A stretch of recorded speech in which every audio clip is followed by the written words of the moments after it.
I spent most of my adult life inside military bases, cargo planes, briefing rooms, and dusty forward operating posts, so coming home to Oklahoma was supposed to feel simple, quiet, familiar. But the minute my boots hit the curb outside Will Rogers Airport, I knew peace wasn't anywhere on the itinerary. My sister Shelby showed up late, rolled down her car window, and shouted my rank loud enough for half the parking lot to hear. That was her way of reminding me she hated that I outranked her in anything, including life. I threw my duffel in the back seat and climbed in. Shelby's perfume was so strong it could have gotten its own zip code. She was dressed like she was on her way to a country club brunch, even though she'd been dodging debt collectors for months. She had her sunglasses on even though it was cloudy. Classic Shelby. Overdressed, overconfident, and one bounced check away from a meltdown. "So," she said, flooring it out of the parking lot, "how was playing soldier?" I'd been home for exactly 12 seconds. "It's the Army, Shelby. And it's my job. It pays the bills." "Does it?" she snorted. "Because one of those bills showed up at my place with your name on it." I turned my head slowly. Whenever Shelby acted innocent, it meant she was guilty of something impressive. "What bill?" "Oh, I don't know. Maybe the credit card company calling about an account opened with your social security number? Ring a bell?"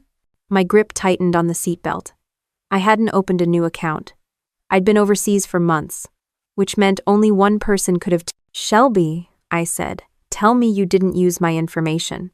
She pushed her sunglasses up her nose. "Wow, accuse me right away." "I'm not accusing, I'm asking." "Same thing."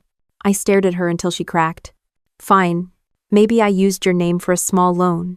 You know, because the rates are better for military members, and you weren't even using your credit while you were gone." He blinked. "Hard. You committed federal fraud in my name." "Oh, relax." She waved her hand. "It's not like they check." "They absolutely check."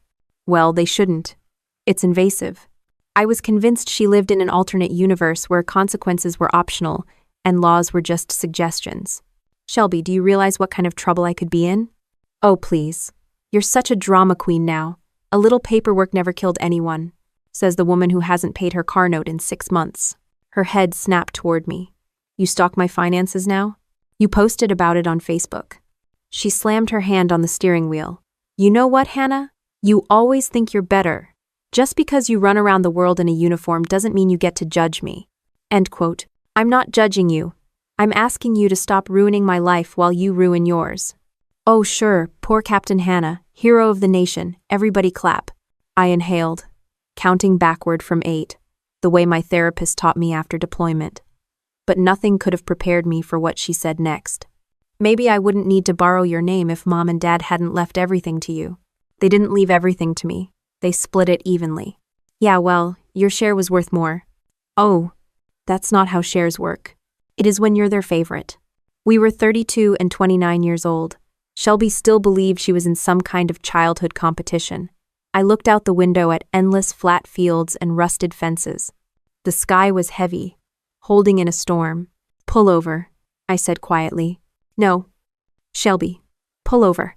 She braked so hard my shoulder strap locked. Dirt flew as she swerved onto the side of a rural road lined with nothing but dead grass and a distant barn that looked like it had given up decades ago. "You want out?"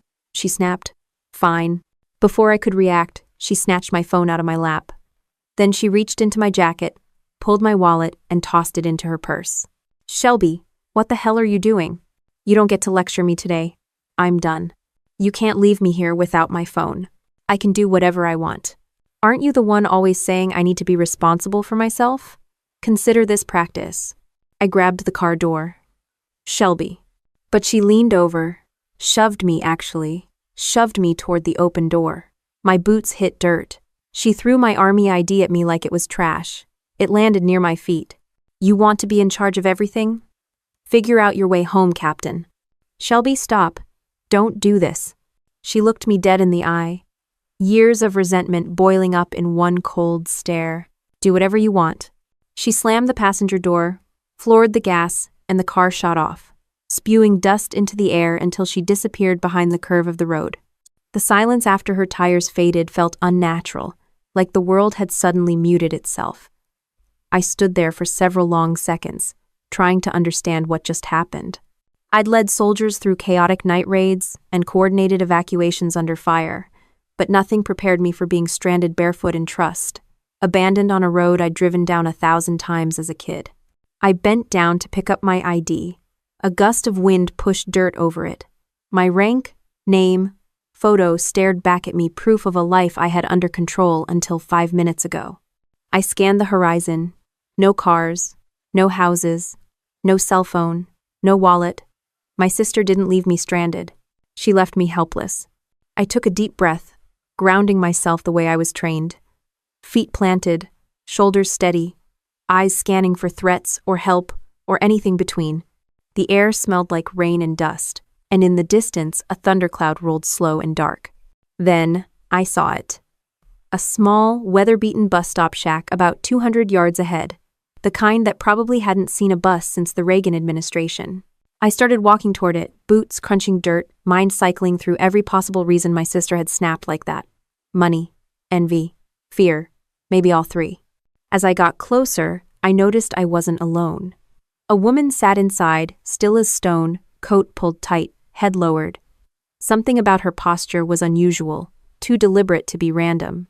The air shifted, heavy with a different kind of tension, the kind that comes right before something unexpected steps into your life and refuses to leave quietly. And as I approached the shack, her voice, calm and dry, cut through the wind before I even sat down. The woman's dry voice hit before I even sat down, as if she'd been waiting for the exact second my shadow touched the edge of the shelter. "Crying won't help," she said, steady and flat, like she'd delivered that line 1,000 times. "It never does." I stopped halfway onto the bench. I hadn't even realized tears were still streaking through the dust on my face. My throat tightened, not from sadness this time, but from the jolt of hearing another human voice in a place so empty it felt carved out of the world. She sat curled into the corner of the shack, wrapped in an old but expensive-looking coat, gray hair pulled back tight, large dark glasses. A thin cane rested against her leg. Her stillness was strange, too composed for someone sitting in a half-rotted bus stop miles from anything. I cleared my throat. "I'm not crying." "Of course not," she said.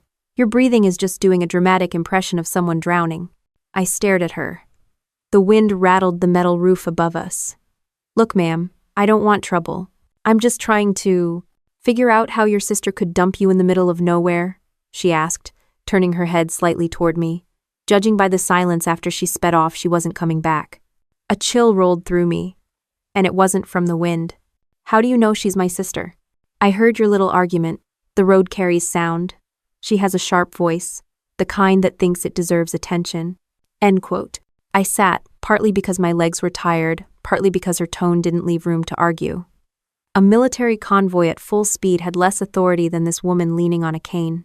"She took my wallet and phone," I said, keeping my voice level. "I don't have a way to call anyone. People like her never think about how easily life rearranges their priorities," the woman said. "She believes she's clever. In reality, she's cheap. Cheap people always break sooner or later." I exhaled sharply. "That's one way to describe her." The woman tilted her head. "And you're the responsible one? The soldier, the achiever, the one who doesn't fall apart even when the world tries to cut you open." "Are you always this observant?" I asked. "Only when I'm bored." The wind shifted again, pushing dust across the road. Somewhere far off, thunder murmured. I pulled my jacket tighter. The sky looked like it was about to roll a storm right over us. "Are you waiting for someone?" I asked, mostly to fill the silence before my thoughts spiraled back into the argument with Shelby. "Yes," she said. "My driver. He's late." I looked around. "Why would anyone pick you up out here? Why would anyone abandon you out here?" she shot back. "Fair point." A beat passed. Her cane tapped lightly against the concrete floor once, twice, like she was thinking through a puzzle only she could see. "You don't have a plan," she said. "I'll figure something out," I replied.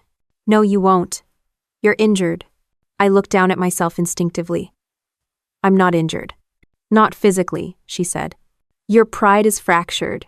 Your trust is bleeding. Your judgment is concussed. And you're operating on emotion instead of strategy.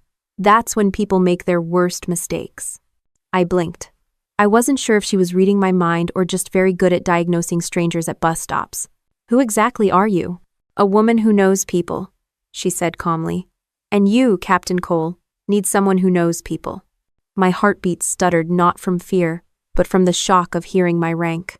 How do you know my name? She didn't answer. Instead, she said, when your sister left, she expected you to fail.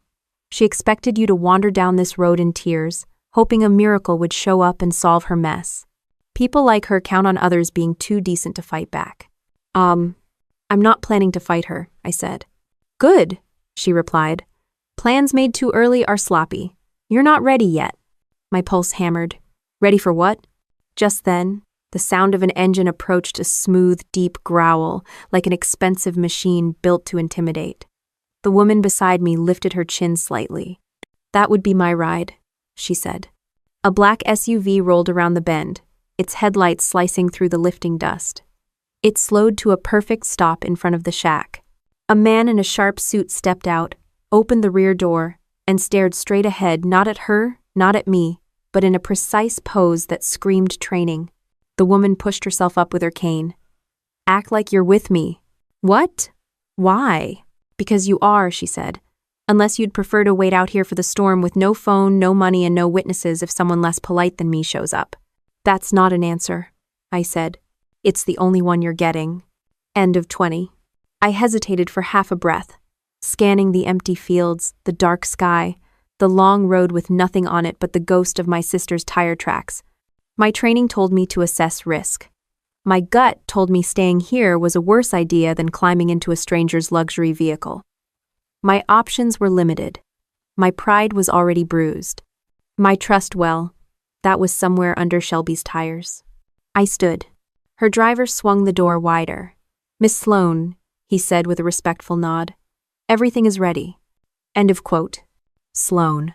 The name clicked faintly in the back of my mind, something connected to old news about corporate security contracts and congressional hearings years ago.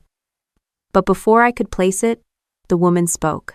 This is my granddaughter, she said smoothly. She'll be riding with us tonight. The driver didn't even blink. Of course. I climbed into the SUV. The leather seats smelled new, clean, safe. Something I hadn't felt since Shelby shoved me out of her car. The door shut with a soft thump, sealing me off from the wind and the storm rolling in. The woman settled beside me, cane resting across her lap. She reached up, removed her dark glasses, and turned toward me with eyes far too sharp and bright to belong to someone who needed a cane or sat alone in a forgotten bus stop. You asked who I am, she said quietly. My name is Margaret Sloane, and you, Captain Hannah Cole, have walked into the biggest mistake your sister has made in her entire life. Had. The SUV began to move, smooth as water over glass, carrying us away from the tiny shack, away from the dust, away from the version of myself that let Shelby's choices dictate my next step. The storm clouds cracked overhead, a low rumble following behind us as if the sky itself was shifting gears. The SUV eased through the rain like it had memorized every crack in the road, and the quiet hum of the engine made it hard to tell how fast we were actually moving. I pressed my palm against the cool window, feeling the vibration under my fingertips. Margaret Sloane sat beside me, completely composed. As if riding through a storm with a stranger she plucked off a deserted road was routine. The driver kept his eyes forward, posture rigid, hands at 10 and 2 like he'd graduated from a school where failing meant losing a limb. The GPS wasn't visible, neither was any dashboard clutter. Everything about the vehicle felt engineered for control. I shifted slightly. So, Miss Sloane, Margaret, she corrected. Margaret. What exactly is your driver taking us to? A place where you can put yourself back together, she said, and where I can decide whether you're useful. Useful, I repeated. Glad we're being honest. Honesty is efficient. Efficiency saves time. Time saves lives. You, of all people, should appreciate that. She wasn't wrong, which irritated me more than it should have. The SUV made another smooth turn, leaving the main road. We passed a gatehouse with armed guards who didn't flinch at the sight of the vehicle, didn't question who was inside, didn't flag us down. They simply opened the steel gate like they'd been expecting us. This is your house? I asked. My property. she corrected again. The word property didn't do it justice. The driveway alone looked expensive enough to require a tax bracket upgrade. Floodlights illuminated the perimeter, casting clean lines of yellow-white light across a heavy brick structure. It wasn't built like a mansion. It was built like a defensive position. Thick walls, reinforced windows, a security system that hummed in the air, subtle but unmistakable to someone trained to feel surveillance. When the SUV stopped, the driver was already stepping out to open the door. I climbed out, boots sinking slightly into the perfectly manicured gravel. The rain had slowed to a mist, reflecting the sharp glow of the lights overhead. Margaret tapped her cane against the ground once, and the front door swung open. Not from motion sensors, someone was waiting. A woman in gray, around 60, face expressionless, posture perfect. "Good evening, ma'am," she said. "Esther," Margaret replied, handing her the cane without looking. "Prepare the guest room." Guest. Right. Apparently that was me now. I followed Margaret into the foyer and immediately recognized the style. Deliberate austerity. No family photos, no personal touches, no warmth. Everything was expensive, but not the kind of expensive meant to impress visitors. This was the kind meant to last through a hurricane or a small invasion. "This place looks like it could survive a meteor," I said. "It could survive worse than that," she replied, walking with sure steps that made the earlier bus stop performance feel even more theatrical. "You're not blind," I said. "No," she answered, "but people think more freely around those they underestimate." "Fair enough." She motioned for me to follow her into a sitting room. Clean lines, dark wood, leather furniture that probably weighed more than I did. A wall of security monitors glowed softly in the corner, each screen showing a different part of the property. "Sit," she said. Saturday." She stood for a moment, studying me with that sharp, almost clinical gaze. "You handled the situation today with more restraint than most people would have shown. Nothing good comes out of screaming in a ditch. Your sister was counting on you to scream." The words hit harder than I expected. I let out a slow breath. "She and I have issues." End quote. "No," Margaret said plainly. "She has issues. You have discipline. There's a difference." She moved to a cabinet and pulled out a glass of water, handing it to me. "Your sister took your identification, your wallet, your phone. That suggests she needed control quickly. People don't do that without motive. She used my identity to open a loan," I said. "She's in debt. Maybe she panicked." "No one panics into a plan that requires stealing a social security number," she said. "She's been preparing for this. And she didn't expect you to be rescued." "That word's doing a lot of heavy lifting right now," I muttered. She almost smiled. "You weren't rescued. You were redirected." "To what exactly?" "To the truth," she said. The room felt suddenly colder. "Hannah," she said, using my name like she'd earned the right, "your sister isn't just in debt. She's involved in something larger than she understands. And she's decided that you are her way out." "I know." My jaw tightened. "You're going to have to explain that." "I will," she said. "But first, you need to understand something about me." She walked over to a bookshelf and ran a finger along the spine of a thick binder. She pulled it down and set it on the table in front of me.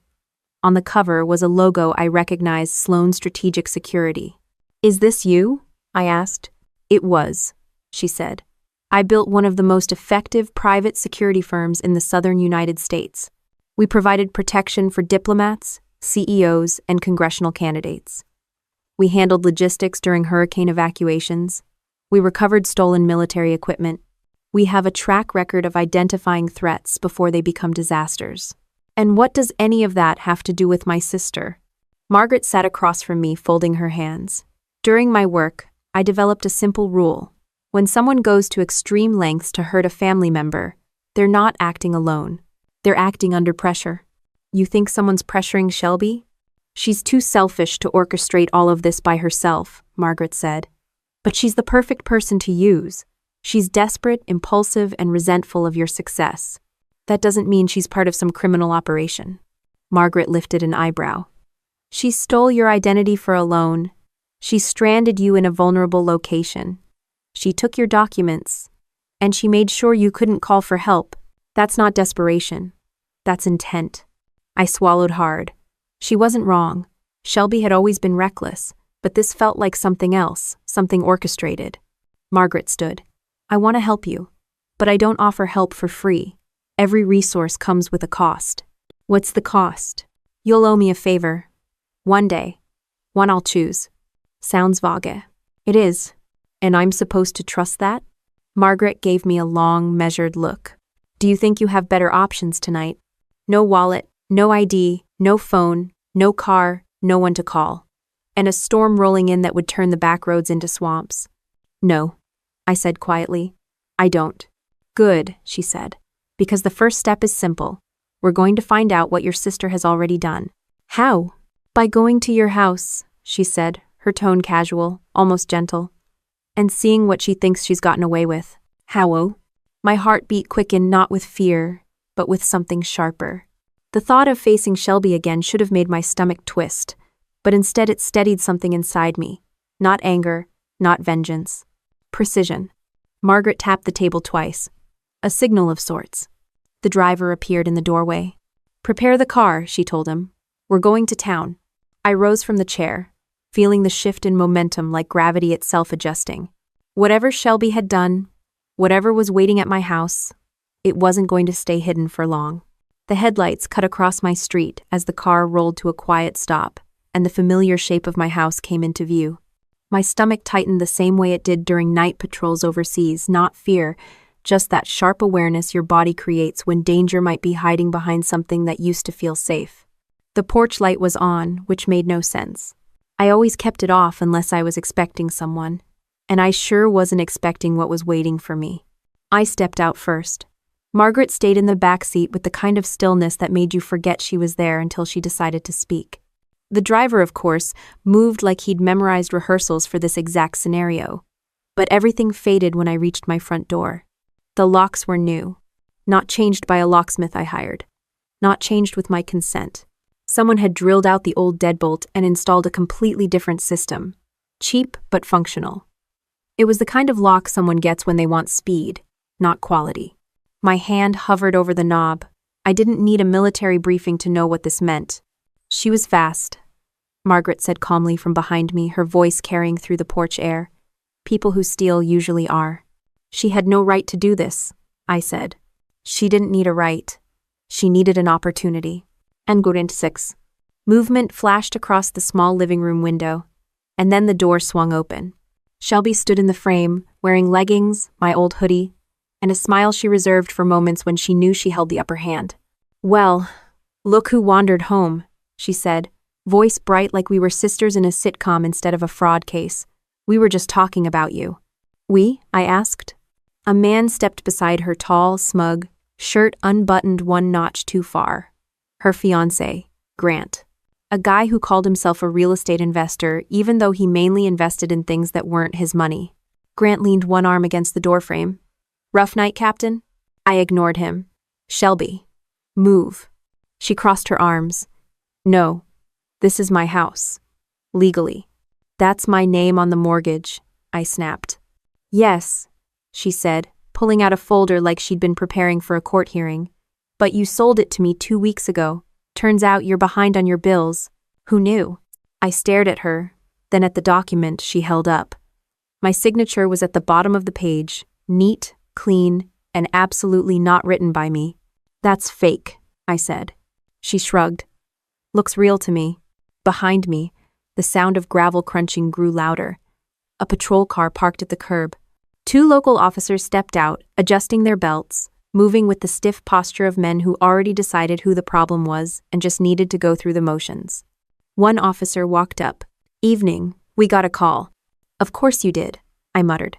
Shelby put on her concerned sister mask, the one she used every time she got caught stealing my stuff as a kid. Officers, thank you for coming. My sister has been struggling and she's confused. I changed the locks for safety reasons. She turned to me with fake sympathy. I told you I'd help you get through whatever the army did to you. Math. It was an impressive performance if you didn't know she'd thrown me out like trash a few hours earlier. One of the officers looked at me. Ma'am, do you have ID? My sister took my wallet and phone, I said. Shelby gasped dramatically. Now she's inventing stories. I didn't take anything. Check her purse, I said. Grant laughed. Seriously? You want cops to search my fiancé's purse because you lost your wallet in a ditch? The officers did not check the purse. The second officer held out a copy of the sale document. This appears notarized. Unless you have evidence to the contrary, she's the legal owner. I didn't sign that, I said. Then you'll need to take it up with the county, the officer replied. But tonight, you need to leave the property. My chest tightened, but not with panic, with the kind of anger that settles in like bad weather. Officers, I said, I live here. That is my house. Not according to paperwork, he said. You can leave voluntarily, or we escort you. My jaw locked. I didn't want to give Shelby the satisfaction of seeing me escorted off my own porch. Margaret's driver stepped forward, positioning himself beside me like a solid wall. My client will comply. We're leaving. My what? I muttered under my breath. Not the time, he whispered.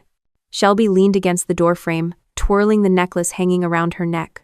My mother's necklace, the one she had left me in her will. Give me that, I said, pointing to it. Oh, Shelby said, touching it lightly. This old thing? I found it in a drawer. Thought I'd keep it safe. You misplace things. That belonged to Mom, I said. Yeah, she replied. And the house belonged to you too. Things change. Grant smirked. Don't worry, Captain. We'll take good care of the place. I stepped forward, but the officer blocked me with one hand. Ma'am, don't. Margaret's voice drifted from the bottom of the porch steps. Hannah. Just my name. No instructions. No emotion. Just an anchor reminding me where the actual battlefield was. I stepped back. Shelby flashed a victorious smile. See? We can handle this like adults. You framed me, I said. You stole my identity. You stole my house. Oh my God, she groaned, rolling her eyes. You're obsessed with that word. Stole. Not everything is a crime just because you don't like it. I didn't sign those documents. Then, you don't even remember half of what you do when you're stressed, she said, loud enough for the cops to hear. That's what you told me. PTSD is real, Hannah. I never said that. The officers shifted uncomfortably. They weren't buying everything, but they weren't stopping her either. She was playing them well. Playing everyone well. And I couldn't fight on a street with witnesses who'd already decided the uniform made me dangerous instead of disciplined. Let's go, the driver said quietly. For a second, the porch spun. That necklace on her neck, the smug look, the lock on my door. Every piece of my life sitting behind her, stolen with a signature I didn't write. I breathed slowly, in through my nose, out through my mouth, the same way I breathed before stepping into a mission that had gone sideways. Without another word, I turned and walked down the porch steps. The officers stepped aside. The wind picked up, rustling the trees, carrying the smell of rain and something else. Something sharp, something final. At the bottom of the driveway, I didn't look back at the house. I didn't need to. Every inch of Shelby's confidence told me one thing. She thought she'd already won. The ride back to Margaret's property was quiet in the way only expensive vehicles, managed, soundproofed, insulated, cushioned, like it was deliberately trying to make you forget the world outside. But forgetting wasn't an option. Not with the image of Shelby wearing my mother's necklace burned into the front of my brain like a bad tattoo. My knuckles were still tense from the way I'd curled my fists on her porch. I tried unclenching them, but my body wasn't cooperating. The kind of anger boiling in my chest wasn't loud. It was cold. Cold anger was worse. Cold anger made you think too clearly. Margaret sat across from me now, instead of beside me, watching every detail. She didn't comment. She didn't offer comfort. She didn't lecture. She just studied me with those sharp eyes like she was waiting to see what shape I'd take under pressure. It was almost a relief when my phone, my replacement phone, courtesy of her, buzzed in my pocket. Only 2 people had the number. Margaret, who was sitting 3 feet away and not touching her own phone, and my battalion commander. My pulse spiked. I answered. Captain Cole speaking. A familiar voice responded, clipped and formal. Hannah, I'm putting you on administrative hold pending review. The words hit like a blunt object. Sir, with respect, review of what? We received notice of a potential fraud investigation involving your social security number and a personal loan. My throat tightened. Sir, that's an identity theft situation. I understand, he said, in the tone that meant he did and he didn't. But as long as your name appears on the paperwork, we need to freeze your assignments. You'll stay in Oklahoma until further notice. No travel, no operations. It wasn't punishment, but it felt damn close. Understood, sir. He paused. Hannah, get ahead of this. Fast. You know how these things look on paper. Yes, sir, I said because it was the only thing to say. I hung up and stared at the floor for a moment, jaw locked so tight it ached. Margaret didn't ask what happened. She simply said, "The army called." How do you always know things you shouldn't know? I muttered. She ignored the question. You're suspended. Administrative hold. A prettier way to say suspended. I let out a breath that wasn't quite a laugh. Shelby's lies are now affecting my career. And she doesn't even blink. She doesn't have to blink, Margaret said. She knows she hit the one part of your life you protect the hardest. She weaponized my service, I said quietly. Yes, Margaret replied, and people who weaponize someone else's honor tend to escalate. The driver turned the SUV onto a smaller road leading deeper into the property, and the lights from the main house appeared between the trees. A storm cloud was still crawling across the sky, but the worst of it had passed. Everything smelled like wet dirt and pine needles. When we stepped inside the house, Esther, the woman in gray, was waiting. She held a folder, which she handed silently to Margaret, then disappeared down the hall like she was programmed to not exist outside her tasks. Margaret opened the folder and slid it toward me. Your sister's financial records. I barely know her Netflix password, I said. How did you get this? People leave digital trails, she said. Shelby's trail is a landfill. I scanned the papers. Credit cards maxed out, payday loans, car payments overdue, a wedding fund that was bleeding money like a bullet wound. But one thing stood out like a neon sign. A loan application under my name for $28,000, approved 3 months ago. She's been doing this for months, I said, heat creeping up my neck. She built an entire life on money that doesn't belong to her. And she's not finished, Margaret said. I flipped another page. At first the numbers didn't make sense, then they did and my stomach dropped. 28,000 wasn't the beginning. It was the smallest number. She took out 28, I murmured, to hide that she took out 112 before that. In both your names, Margaret added. There was a sickening realization building behind my ribs. Something bigger than fraud. Something coordinated. Something Shelby didn't have the brains or discipline to pull off alone. She's in trouble, I said. No, Margaret corrected, leaning back in her chair. She's creating trouble. You are the one in danger. I looked at Margaret. And you're helping me because… what? You like lost causes? I don't help lost causes, she said. I help strategic opportunities. And I'm an opportunity? You're a soldier who was wronged, she said. Wronged people make excellent allies. I closed the folder, pressing my hand over the sleek cardboard. What's the next step? I asked. You're going to need evidence to clear your name with the army, she said. Evidence that Shelby can't twist or erase. Okay, I said. Where do I get that? In your father's cabin, she replied. Colorado. He kept everything he didn't trust the world with. He didn't trust your sister with anything. I paused. You know about the cabin? I know more about your family than your family does. My dad kept his documents in that cabin, I said slowly. Birth certificates, insurance, deeds. And something else, Margaret said. Something your sister is desperate to hide. I felt it before she said it, the shift in air, the weight of the moment, the understanding that my sister hadn't just stolen money. She'd stolen something that required covering tracks, burning bridges, silencing people. You think there's evidence of fraud in that cabin, I said. I think there's evidence of more than fraud. And if I go there? I asked. You'll know the truth, Margaret said simply. Whatever it is, or have. I stood up slowly, the floor solid under my boots in a way nothing else felt solid. If Shelby's mixed up in something criminal, I said, I need to know. If? Margaret repeated with a raised eyebrow. Hannah, your sister locked you out of your own house using forged documents. She stole your ID. She filed a fake loan. She tried to make the police believe you're unstable. People don't do all that for fun. Some people do. I said. Yes, she agreed. But those people don't change locks and move assets unless someone tells them to. I exhaled. long and slow. "I'll go to the cabin," I said. Margaret nodded once. "Good. My driver will take you at dawn." I didn't thank her. Not because I wasn't grateful, but because Margaret and gratitude had a complicated relationship. I wasn't giving her anything she could cash in for leverage. Instead, I walked toward the guest room Esther had prepared, my steps steady, my mind sharper than it had been all night. My entire life had been pulled out from under me in one day. My name, my home, my career stability, but something inside me wasn't breaking. It was reassembling. And whatever waited in that cabin wasn't going to stay buried. The first hint of daylight was still hours away when I slipped into the back seat of Margaret's SUV.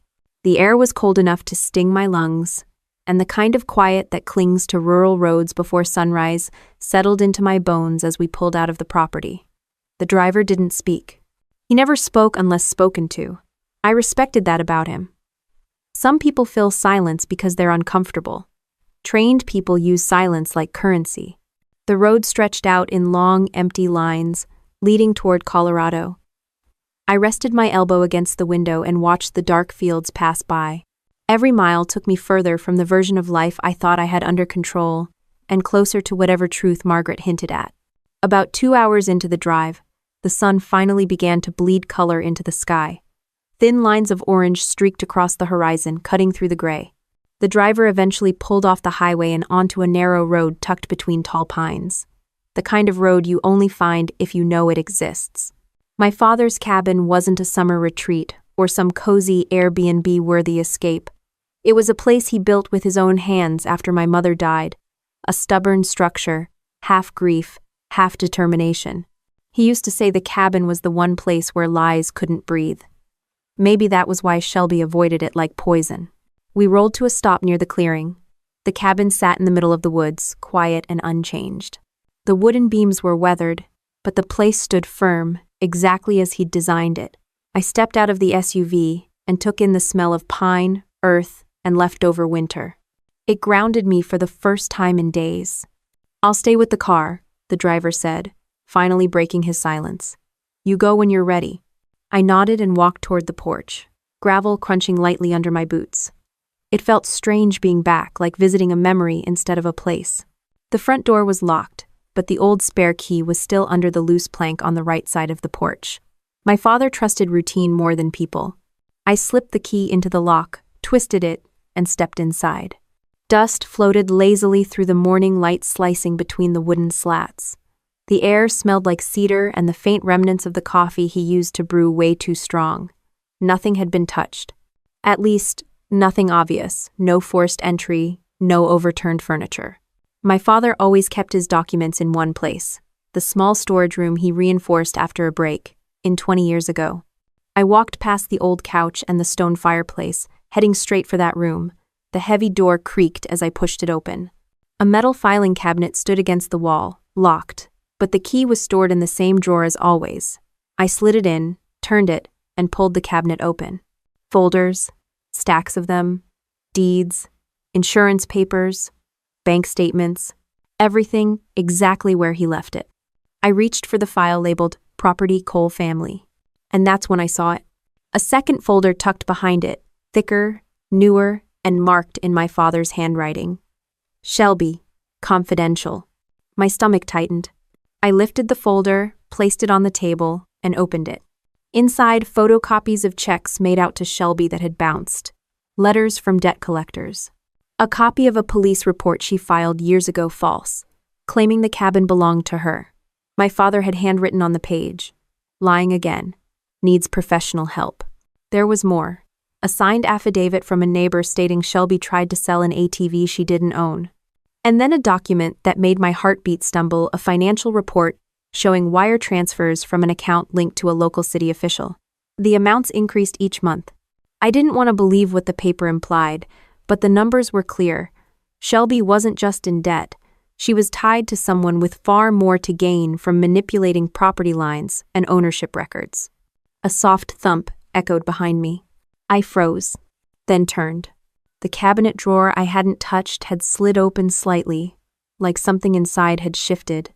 I approached it slowly, hand ready to grab whatever could be used as a weapon if I needed it. Inside was a smaller metal lockbox. I pulled it out, placed it on the table next to the folder, and searched the cabinet for a key. None. Of course, that would have been too easy. But the box wasn't complicated, just old.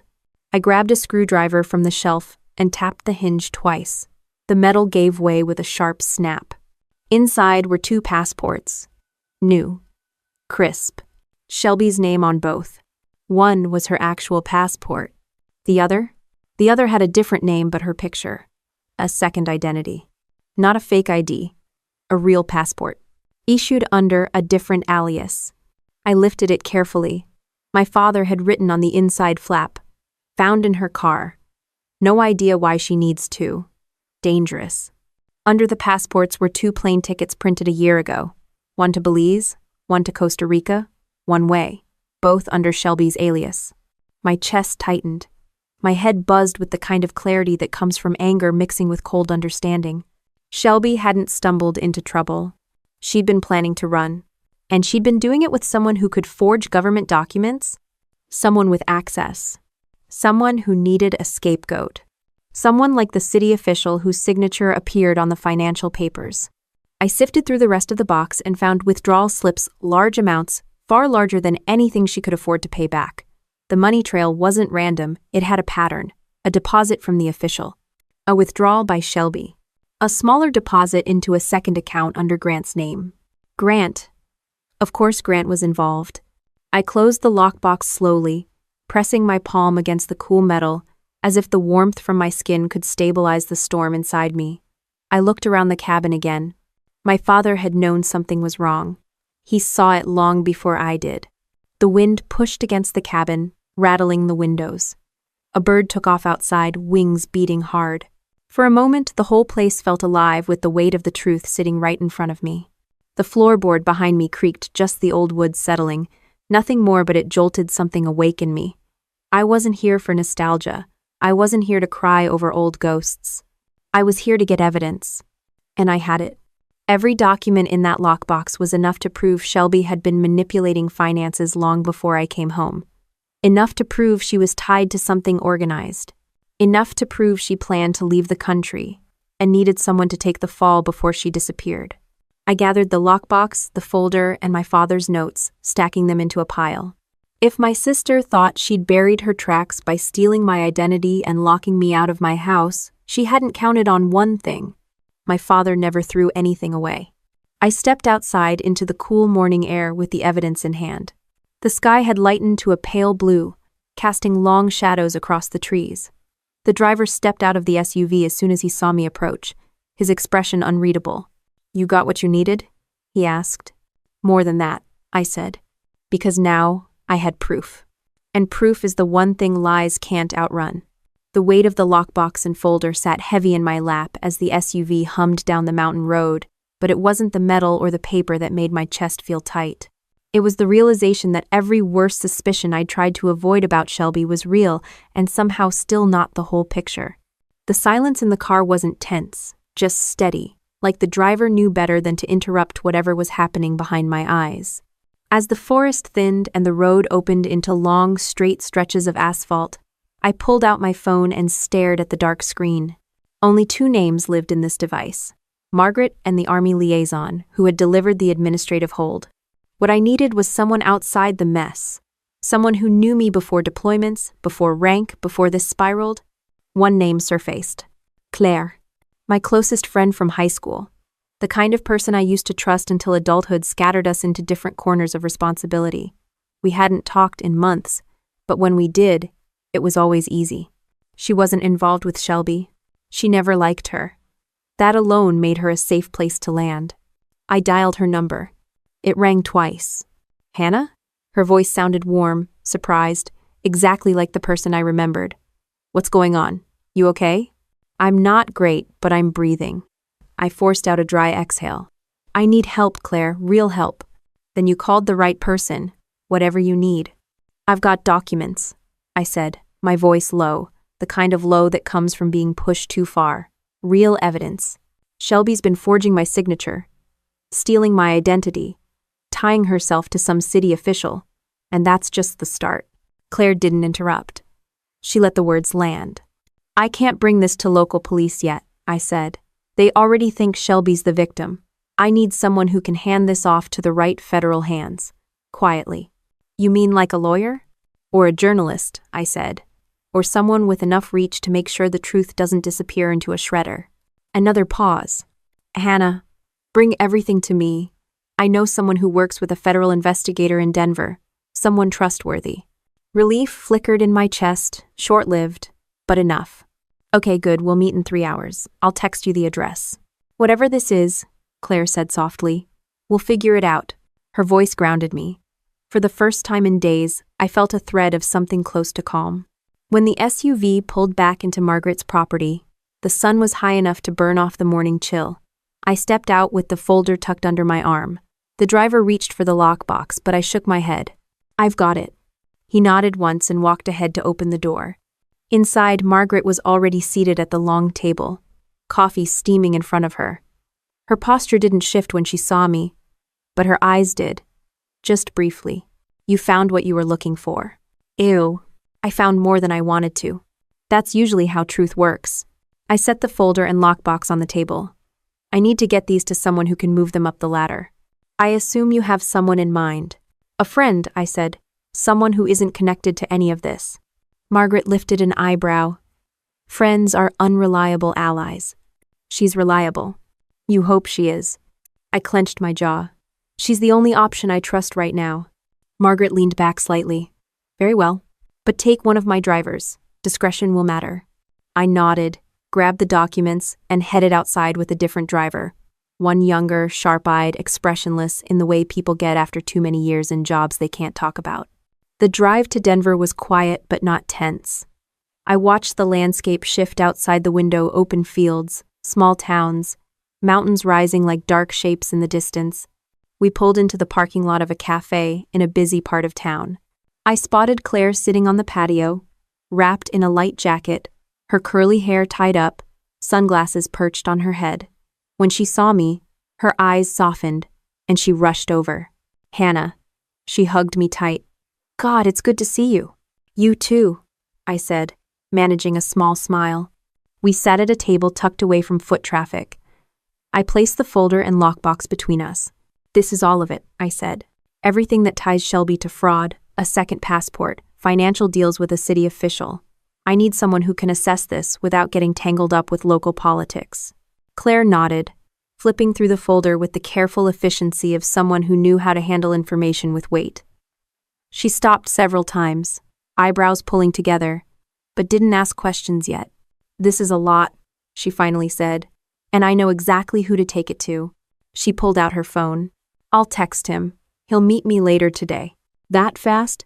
He owes me a favor, she said with a small grin. And he actually pays back favors. Unlike your sister. The word sister didn't sting as much as it should have. Maybe because the truth had sharpened everything enough that labels didn't matter. Claire closed the folder, slid it into her bag, and zipped it shut. I've got you, she said. No matter how messy this gets, I've got you. A breath eased out of me. Thank you. And she reached across the table and squeezed my hand. I'll get this into the right hands. You just try to sleep for once. Sleep sounds good. She laughed. You look like you've been awake for 3 straight days. I shrugged. Feels like it. We stayed for another 10 minutes, talking about nothing heavy, the kind of filler conversation only old friends can make feel natural. When Claire finally stood and slung her bag over her shoulder, I felt something close to steadiness. Call me if anything changes, she said. I will. She walked toward her car. I watched her unlock the door, slide in, close it. Then she waved, started the engine, and pulled out of the lot. My driver stepped closer. We heading back? Yeah, I said, glancing once more at the empty street where Claire's car had vanished. The SUV door shut softly as I climbed in.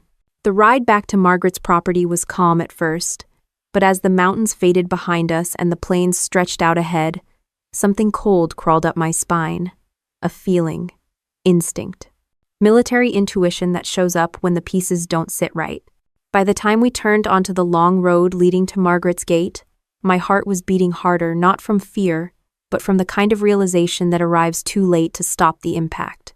When we pulled up, 2 black government SUVs were already parked at the entrance. FBI. Agents in windbreakers moved with purpose across the gravel, radios clipped to their shoulders. One of them turned toward our car, and he was carrying the folder I had just given to Claire. The second the agent lifted the folder, something sharp went off inside my chest, like a snapped wire under pressure. I stepped out of the SUV before the driver even killed the engine, boots grinding gravel as I moved toward the entrance. The wind carried the cold smell of dust, metal, and the kind of tension that doesn't need to be spoken to be understood. The lead agent, a tall man with cropped gray hair and a face that didn't do small talk, held the folder against his chest and spoke first. "Captain Cole?" My spine stiffened automatically. Old habits. "That's me." He nodded once. "We need to speak with you regarding these materials and your connection to Margaret Sloan." The driver subtly shifted his stance beside me, ready if I gave any signal. I didn't. "Where did you get that folder?" The agent flipped it open with zero hesitation. "Anonymous drop-off. Delivered directly to the Denver field office less than an hour ago." My jaw locked tight. "Claire." My stomach twisted, not the kind of twist that comes from fear, but the ugly, bitter coil of realizing something fundamental. People can sound sincere, look sincere, touch your hand like they mean every word, and still shove a knife right between your ribs. The other agents kept moving toward Margaret's house. Radios murmured. Footsteps hit gravel. One of them carried an evidence case. Another had gloves on. This wasn't a casual knock. This was a federal search. I stepped in the path of the lead agent. "You're not going inside without a warrant." He slowly lifted a document holder from his jacket, signed by a federal judge at 2:14 p.m. He placed it in my hand. Legit. Fast-tracked. Clean. Someone with reach pushed it through immediately. Not Shelby. Not the city official. No Claire. Because she hadn't just betrayed me. She'd betrayed me efficiently. The agent looked past me toward the porch. "Where is Margaret Sloan?" "Inside. She's not running anywhere." As we walked toward the open front door, a memory from earlier Margaret's warning about friends landed like a punch I didn't want to admit she'd predicted. Friends are unreliable allies. These days, apparently, so were sisters. Federal boots crossed the threshold. The living room, usually quiet and composed, filled with bodies and radio chatter. Margaret stood at the far end of the room, leaning lightly on her cane, watching the agents spread out like someone observing a chessboard that wasn't particularly threatening. She didn't ask a single question. She just smiled. A small one. The kind of smile that tells you she saw this coming 3 moves before anyone else did. The lead agent approached her. "Miss Sloan, federal search warrant. We'll be examining electronic records, communications, and any items related to ongoing investigations." Margaret gently adjusted her scarf. "I assumed you weren't here for afternoon tea." Her tone wasn't hostile, just dry, unimpressed, almost bored. She wasn't rattled, not even close. The agent turned to me. "Captain Cole, we'll need a statement from you about how long you've been staying on this property." I nodded, but my eyes were locked on Margaret. She gave me a single glance, just long enough for me to read something in it, something that pulled my attention tighter than any agent's voice could. Not shock, not annoyance. Expectation, like she'd been waiting for exactly this moment. I answered the agent's questions cleanly, factually, without decoration. He jotted notes. The other agents moved through the hallway and into the side rooms. Margaret eased herself into a chair, resting her cane against her knee. "You look like a woman who swallowed a wasp," she murmured. I kept my voice even. "My friend delivered the evidence straight to the FBI." "She did exactly what she thought was right," Margaret noted. "People love their own virtues until those virtues cost them something." Meaning she wanted to help, but only as long as she didn't get any blood on her hands. "Exactly." I clenched my jaw again. "And you just knew this was coming?" Margaret lifted her eyes to mine. "Not new. Expected. Your sister wasn't the only one who underestimated how far this situation would travel." An agent called over the lead. "Ma'am?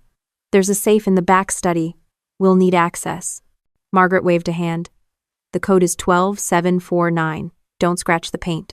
The lead agent gave her the tight kind of look federal men give people who behave too calmly during raids. "Miss Sloan, do you understand this is a federal investigation? Do you understand that I've been investigated by people far more competent than you? She replied lightly. He didn't appreciate that, but he didn't argue it. I pulled her slightly aside. Tell me straight, how much trouble are you in? She gave me a patient look. Less than you assume, more than I prefer, but I'll manage.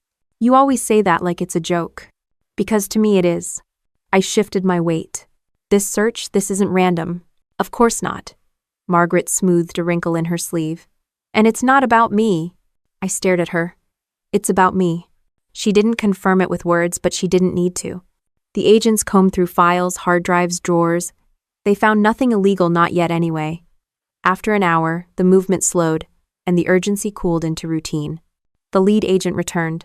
We're going to take these documents. He lifted the folder Claire had delivered. Into evidence. You will be contacted for formal statements. Do not leave the state without notifying us. I gave him a curt nod. Understood. Margaret rested both hands on her cane. Are we finished tearing up my home? For now, ma'am. The agents filed out one by one, loading their SUVs with boxes, electronics, sealed evidence bags, engines turned over, tires crunched gravel. When the last vehicle pulled away down the long drive and silence finally settled again over the property, Margaret slowly stood. You're angry, she said. I'm tired, I corrected. No, she countered. You're angry. I took a breath that didn't quite reach my lungs. Someone just used me to take a swing at you, and they did it by pretending to protect me. Margaret's eyes sharpened. Good, because that anger is going to show you exactly who your real enemies are. 1. I stepped outside onto the porch, letting the cold air hit my face hard enough to wake up whatever numbness had started to settle.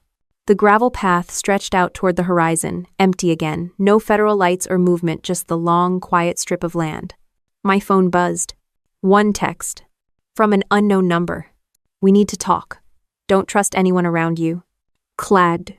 My pulse tightened not from panic, but from the steady rising sense that everything was shifting into a place where the lines would finally show themselves. The message from the unknown number lit up the screen again, as if the words themselves were impatient. I stood on the porch with the cold air biting at my face, letting the syllables settle in my head. Don't trust anyone around you. Signed with a single letter C. Claire. The same woman who smiled across a table and slid my evidence into her bag like she was guarding diamonds. The same woman whose bag somehow materialized in the hands of a federal agent less than an hour later. My thumb hovered over the screen, not because I hesitated to reply, but because I needed one clean breath before stepping into whatever trap she'd set next. I typed 3 words. Where and when. Her answer was instant. Old water treatment plant. 40 minutes. Alone. Of course it was alone. Of course it was a place that would echo with every step and hide every intention. People choosing locations like that were either extremely confident or extremely stupid. Trouble? Margaret's voice carried from the doorway behind me. She didn't step closer, she didn't need to. She saw my posture and already understood more than I'd said aloud. Claire wants to meet. Alone, I replied. Margaret snorted. People who betray you once rarely show up to apologize. I'm aware. She studied me for a long, slow second. You're going. It wasn't a question. I need answers, I said. And she's the only person left who can give me any. She's not the only one, Margaret corrected, leaning lightly on her cane. But she might be the one who cracks first. Her gaze dipped to the phone in my hand. Take the Glock in the hall drawer. I'm not shooting her. Oh, I don't care if you do or don't, she said casually. Just don't arrive unprepared. Unprepared women don't survive betrayal rounds 2 and 3. I went inside, retrieved the gun, tucked it discreetly under my jacket, and stepped back out into the gray afternoon. The driver who'd taken me earlier stood beside the SUV, door open. He didn't ask where we were going. He just waited for my signal, like someone who'd long ago figured out that most important missions begin with silence. Old water treatment plant, I said as I climbed in. He didn't blink. Understood. The drive took us through long stretches of empty road, the kind that feel like they exist for trouble, not traffic. As the structure came into view, massive, rusting, abandoned, I felt my shoulders settle into a familiar tension. This was the kind of place where training mattered more than trust. The driver pulled into the lot. I'll stay close. I know. The wind scraped across the cracked pavement as I walked toward the entrance. Inside, the air smelled like old metal and damp concrete. Every footstep echoed off the hollow walls. Claire stood near the center of the open floor, hands tucked in her jacket pockets, her body angled like she wasn't sure whether to welcome me or brace herself. "Hannah," she said, voice soft, almost sincere. Almost. I stopped several paces away. "You delivered my evidence to the FBI behind my back." She exhaled sharply. "I had to. You're too close to this thing. Shelby forged your identity. A city official is involved. Margaret is whatever she is. You needed protection. That's not what you gave me," I said. "You gave me exposure. And you made sure you weren't standing anywhere near me when it happened." Claire took a step forward. "I was scared. For you and for myself. Andrew, the investigator I told you about, he said the FBI had to get the documents immediately so they could protect you from obstruction charges." I laughed once, a humorless sound that ricocheted off the walls. Interesting, considering the agent said the drop was anonymous. Her eyes widened slightly. Not guilt, not remorse. Surprise at being caught so directly.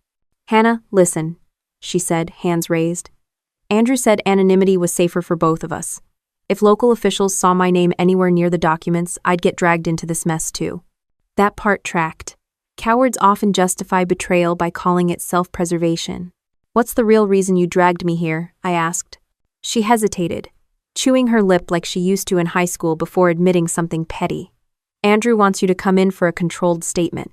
Away from Sloan. Away from her influence." My jaw tightened. "So that's what this is. You lured me here so your FBI friend can scoop me up quietly." "No."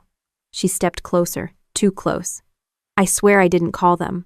I'm trying to help you get ahead of all this." "You already helped," I said flatly. "Just not in the way you think."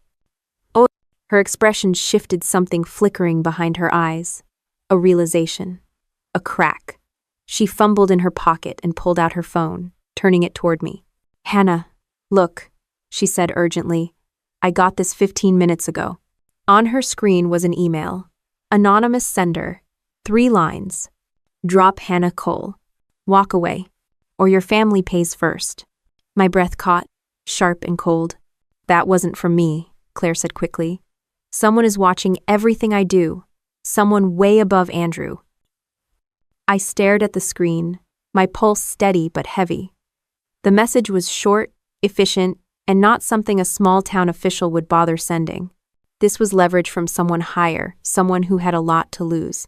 "You think this is connected to Shelby?" Claire pressed. "Or that city guy?" "No," I murmured. "This is someone who benefits from keeping me silent. And someone who knows I've been digging." Claire took another step closer. "We can still fix this. You and me. We just have to." A sound cut her off fast, sharp, a metallic click that didn't belong in an empty building. My hand was on my Glock before conscious thought caught up. "Don't move," a voice echoed. Male. Rough. Confident. Claire froze, hands up. 3 men stepped out from behind the old filtration tanks. Plain clothes, not FBI, not police. The kind of neutral, nondescript men you only see in situations where nobody wants to write reports afterward. One of them pointed at me. "You're coming with us." I shifted my stance, heart steady. "No," I said.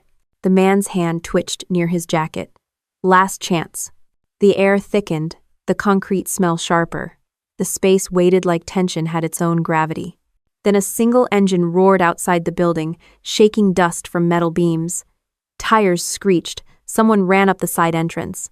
The door slammed open. Margaret's young driver stepped inside, weapon drawn clean and calm, like he'd been waiting for this exact moment. "You 3, he said. "Walk away." One of the men laughed. "You don't get it. We're not here for her." "No," the driver replied, "but you'll still walk away." A long moment of stillness stretched across the room. And then movement. The kind that doesn't end with compromise. The first man reached for his jacket, and instinct took over before thought could catch up. My stance shifted. Weight forward, both hands steady on the Glock. The driver mirrored my angle from the opposite side of the room, creating a clean split that left the three men boxed in with no easy exit. The echo of tense, shallow breaths filled the building like static. The man closest to Claire had already sized me up too calm, too confident, the kind of confidence that meant he'd done this before. But he wasn't expecting the driver to be this fast or this steady. His eyes flicked between us, calculating. No one moved. No one blinked. Hands where I can see them, the driver said, voice even enough to cut through the thick air. The second man, broader and slower than the others, lifted his palms. The third followed his lead. But the confident one took half a step sideways, like he meant to angle himself out of a clean line of fire. "Don't," I said.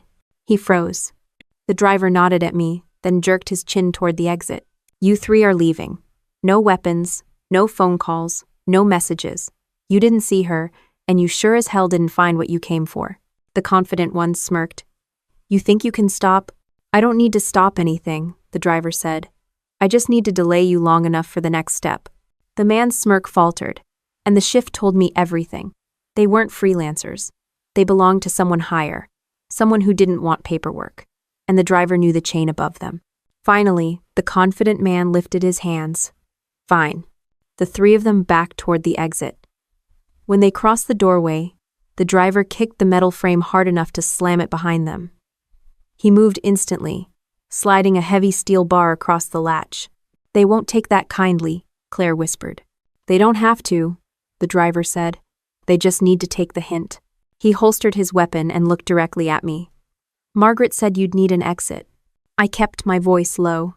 "How did she know where I was?" "She always knows," he said simply. I didn't have time to unpack that. Claire stumbled closer, still rattled. "Hannah, I swear I didn't know those men were coming." "I believe you," I said, watching her face for any flicker of dishonesty. "But someone used you. Whoever sent that threat, they're not small time." Claire swallowed. "What do we do now?" The driver answered before I could. "We leave. Quietly. I'm E4. He led us through a side corridor, down a rusted metal stairwell, and into a service tunnel that looked like it hadn't been used in decades. The air smelled like damp concrete and old machinery. Our footsteps echoed behind us in long, hollow trails.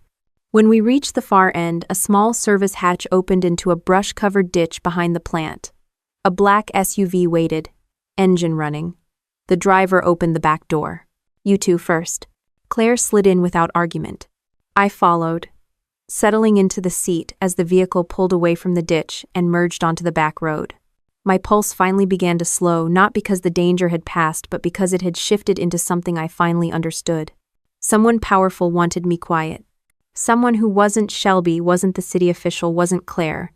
Someone who had watched from above the whole time. Back at Margaret's property, the sun was sinking behind the mountains, casting long shadows across the gravel drive. The house looked calm from the outside, too calm, considering the level of chaos that had just torn through my day. Inside, Margaret was waiting at the dining table, a stack of documents in front of her. She glanced at the driver, then at Claire, then finally at me. "You're late," she said. Claire flinched a little. I didn't. "There were visitors," I said. "So I heard."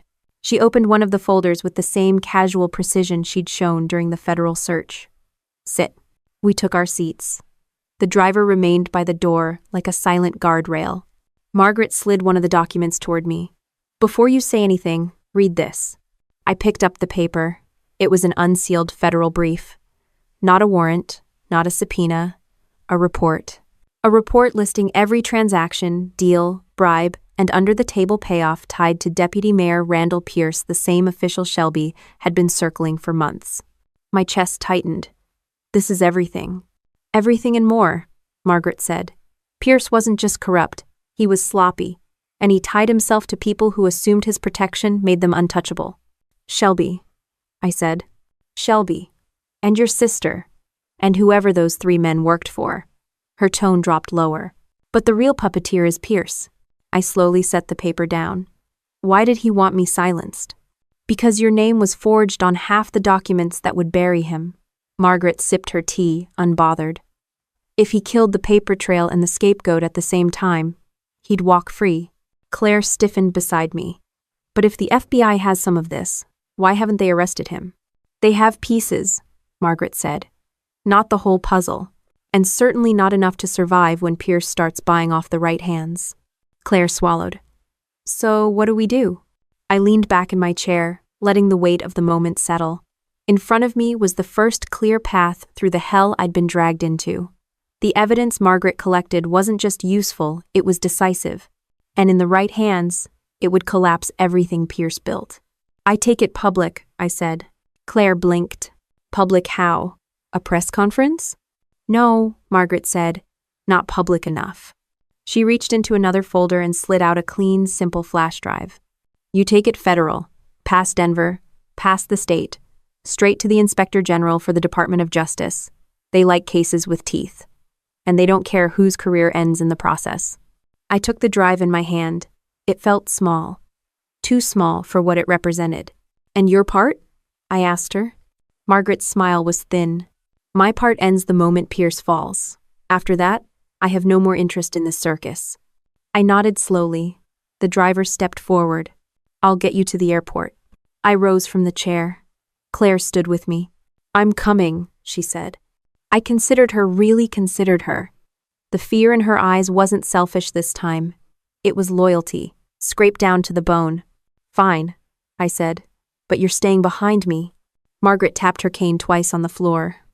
Hannah. I turned. Her gaze held mine, steady and sharp. Whatever happens next, remember this. You didn't break. They did. I tucked the flash drive into my jacket, the weight of it settling against my ribs as clean and solid as a weapon. And then I walked out the door without looking back.